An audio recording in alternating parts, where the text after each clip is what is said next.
দেখছেন মহামান্য রাষ্ট্রপতির বরাবর স্মারকলিপি দিতে যাচ্ছে কোটা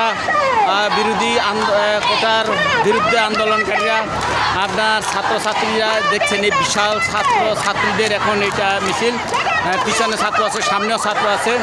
আপনার কোটা বিরোধী মিছিল নিয়ে তারা কোটা বাতিলের দাবিতে মহামান্য রাষ্ট্রপতি বরাবর তারা স্মারকলিপি দিতে যাচ্ছেন, আপনারা দেখছেন।